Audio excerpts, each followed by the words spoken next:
नमस्कार, आप देख रहे हैं 4 PM। मैं हूं आपके साथ सिमरन। प्रधानमंत्री नरेंद्र मोदी ने स्वतंत्रता दिवस के अवसर पर लगातार 11वीं बार लाल किले से देश का झंडा फहराया और एक प्रधानमंत्री के रूप में देश को संबोधित किया। पीएम मोदी का ये भाषण काफी लंबा रहा। इस भाषण के दौरान उन्होंने कई मुद्दों का जिक्र किया। एक और जहां उन्होंने यूसीसी का जिक्र करके सियासत को साधने का प्रयास किया, तो वहीं संविधान और एक देश एक इलेक्शन जैसे मुद्दों का जिक्र कर भविष्य के लिए सरकार की मंशा को भी अपने नजरिए से बताने का भी प्रयास किया। हालांकि अपने इस लंबे चौड़े भाषण में प्रधानमंत्री नरेंद्र मोदी ने जनता के बेसिक मुद्दे और उनकी समस्याओं का कोई जिक्र करने की गलती नहीं की। अपने भाषण के दौरान उन्होंने एक भी बार महंगाई, बेरोजगारी और गरीबी जैसे देश की गंभीर समस्याओं का जिक्र नहीं किया। शायद प्रधानमंत्री जी को देश में ये समस्याएं नजर नहीं आती हैं, या उनके लिए ये कोई ऐसे मुद्दे नहीं है जिन पर एक देश के प्रधानमंत्री को बोलना चाहिए। खैर, ये तो ही बात स्वतंत्रता दिवस की, लेकिन अगर इसके अलावा भी देखें तो नई सरकार का गठन हुए अब 2 महीने का वक्त गुजर चुका है, लेकिन इन 2 महीनों में मोदी सरकार का वो अंदाज देखने को नहीं मिला है जो पिछले 10 सालों में जारी था। माने इस बार सरकार का ये रूप बिल्कुल अलग है और काफी अलग नजर आ रहा है। सबसे बड़ी बात तो इन 2 महीनों में विपक्षी सरकार पर हावी नजर आए हैं, फिर चाहे वो संसद के 2 सत्रों की बात हो या फिर सरकार के एनडीए गठबंधन और इंडिया गठबंधन के सहयोगियों के बीच आपसी तालमेल और एकजुटता की। सत्ता पक्ष हर तरफ से विपक्ष से 19 ही नजर आ रहा है। अगर हम मानसून सत्र के दौरान का ही देखें तो मालूम पड़ता है कि विपक्ष ने सरकार को दबाए रखा और इसी का नतीजा रहा कि ऐसा पहली बार हुआ कि मोदी सरकार बहुमत में होते हुए भी वक्फ संशोधन विधेयक को पास नहीं करा पाई और उसे जेपीसी में भेजना पड़ा। तो वहीं ब्रॉडकास्टिंग बिल पर भी मोदी सरकार को ही पीछे हटना पड़ा, यानी बीजेपी 2 कार्यकालों तक मोदी सरकार अपनी तानाशाही के दम पर कोई भी बिल व विधेयक पास करा लेती थी और विपक्ष के आवाज उठाने पर विपक्षी सांसदों को संसद से ही निलंबित करवा देती थी। इस बार वही सरकार बहुमत के बावजूद विधेयक पास नहीं करवा पा रही है।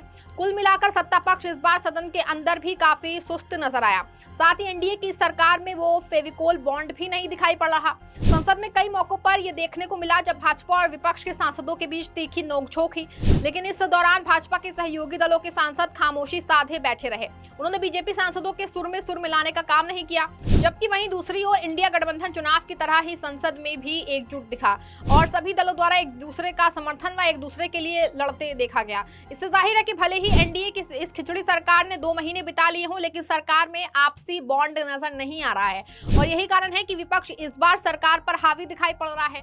वहीं नेता प्रतिपक्ष राहुल गांधी लगातार भाजपा के लिए एक कड़ी चुनौती बने हुए हैं, जिसे पार पाने के लिए भाजपा सिर्फ बचना चाह रही है, ना कि उसका मुकाबला करने की हिम्मत जुटा पा रही है। 2 महीने के ही कार्यकाल में एनडीए कई मौकों पर बटी हुई नजर आ रही है।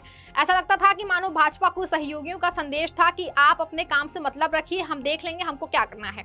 मानसून सत्र के दौरान एनडीए में फेविकोल का जोड़ कमजोर ही दिखा। वक्फ विधेयक 2024 पर मोदी की पीएम की कुर्सी पर बैठाने में अहम भूमिका निभाने वाले तेलुगु देशम पार्टी ने विपक्ष की इस मांग का वस्तुतः समर्थन किया कि इसे जांच और व्यापक परामर्श के लिए जेपीसी को भेजा जाए। तो वहीं लोकसभा में इस विधेयक का स्पष्ट रूप से समर्थन करने वाले जनता दल के नेता और केंद्रीय मंत्री राजीव रंजन सिंह ने बाद में महसूस किया कि पार्टी नेतृत्व का रुख इस पर थोड़ा अलग था, क्योंकि सीएम नीतीश कुमार के विश्वास पात्र माने जाने वाले बिहार के मंत्री विजय चौधरी ने विधेयक को जेपीसी को भेजने के फैसले का समर्थन करते हुए कहा कि इस विधेयक को अंतिम रूप दिए जाने से पहले अल्पसंख्यक समुदाय की आशंकाओं को दूर किया जाना चाहिए।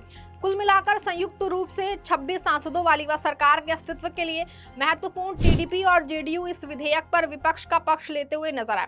ऐसा नहीं है कि भाजपा को इससे कोई खास फर्क पड़ेगा। ये पार्टी के अनुकूल है कि अक्टूबर-नवंबर में विधानसभा चुनावों के अगले दौर से पहले वक्फ संपत्ति पर बहस जारी रहे। लेकिन हाँ, भाजपा को इस बार से परेशानी जरूर होगी कि तीसरे कार्यकाल में इतने शुरुआती दौर से ही सरकार में असहमति के स्वर सामने आने लगे। संसद के बाहर भी एनडीए के सहयोगी मुखर हो रहे हैं। एकनाथ शिंदे की अगुवाई वाली शिवसेना ने महाराष्ट्र की 113 सदस्यीय विधानसभा सीटों के लिए 46 प्रभारी और 93 पर्यवेक्षक नियुक्त किए हैं, जिसका मतलब एक तरह से सीटों पर अपना दाव पेश करना है। वहीं अजित पवार की अगुवाई वाली एनसीपी ने 288 सदस्यीय राज्य विधानसभा में 80 में से 90 सीटों की मांग की है, जो कि काफी ज्यादा है और इस पर सहमति बनाना भी काफी मुश्किल ही नजर आ रहा है, क्योंकि आरएसएस व बीजेपी के अंदर से ही पहले से ही अजित पवार को एनडीए में शामिल करने पर नुकसान होने की बात कही जा रही है और अब संघ व भाजपा के कुछ नेताओं की ओर से अजित पवार को एनडीए से बाहर करने की भी वकालत जोरों से की जा रही है। ऐसे में अगर भाजपा सहयोगी दलों की मांगों को मान लेती है तो वो 2019 में जीती गई 105 सीटों पर भी चुनाव नहीं लड़ पाएगी। सहयोगियों की इन मांगों से निपटना जो भाजपा के लिए काफी मुश्किल होता जा रहा है, लेकिन इसके बाद बड़ी समस्या खड़ी होने की संभावना है। अलग अलग पार्टियों के 2 डिप्टी सीएम तीसरी पार्टी के सीएम की जगह लेने की ख्वाहिश रखते हैं। ऐसे में हर एक की ये कोशिश होगी कि बाकी दोनों प्रतिद्वंदियों की सीटों की संख्या को अगले विधानसभा में कम करे। इसके अलावा कर्नाटक में एनडीए पहले से ही तनाव में दिख रही है। जनता दल सेक्युलर ने भाजपा की मैसूर बेंगलुरु पदयात्रा से बाहर रहने की घोषणा की। हालांकि बाद में कई भाजपा नेताओं द्वारा कुमारस्वामी से मुलाकात के बाद ये मामला नरम पड़ा। 7 चुनाव लड़ने वाले भाजपा के 24 सहयोगियों में से टीडीपी, जेडीयू, शिवसेना, एनसीपी और जेडीएस के अलावा चिराग पासवान की लोक जनशक्ति पार्टी की हिस्सेदारी ज्यादा है। ये उनके क्षेत्रों में उनके प्रभाव के संदर्भ में है, न कि केवल उनकी मौजूदा लोकसभा ताकत के संदर्भ में। मोदी 3.0 की शुरुआत में ही भाजपा उनके साथ असहज संबंध नहीं रख सकी। इसके अलावा 1 या 2 सांसदों वाले एनडीए के अन्य अधिकांश सहयोगियों का गठबंधन बदलने का इतिहास रहा है। इसके अलावा पूर्वोत्तर में क्षेत्रीय दलों के साथ अच्छे संबंध रखने वालों के हवाले से जानकारियां भी ये सामने आ रही हैं कि ईसाई वोट बैंक पर निर्भर कई दल पहले से ही बेचैन हो रहे हैं। हालांकि अभी तक तो भाजपा कैसे भी करके अपने वैचारिक और राजनीतिक एजेंडे के साथ साथ शासन संबंधी प्राथमिकताओं को आगे बढ़ाने में लगी हुई है, लेकिन सहयोगियों की परवाह नहीं कर रही है। भाजपा ने एनडीए के सहयोगियों के साथ समन्वय के लिए कोई औपचारिक तंत्र भी स्थापित नहीं किया है, लेकिन अगर मानसून सत्र में जो हुआ उसे एक संकेत के तौर पर देखा जाए तो भाजपा नेतृत्व को फिर से सोचना चाहिए, क्योंकि जब तक उसकी कुर्सी सुरक्षित है तब तक संभावना है कि नीतीश कुमार अपनी पार्टी के भविष्य के बारे में चिंता ना करें। लेकिन नायडू का नजरिया अलग होगा। उनके बेटे नारा लोकेश ने यह भी दिखा दिया है कि उनमें अपने पिता की जगह लेने का कौशल और काबिलियत है। नायडू उन्हें एक मजबूत टीडीपी सौंपना चाहेंगे, एक ऐसी पार्टी जिसे सहयोगियों की बैसाखी पर निर्भर नहीं रहना पड़े।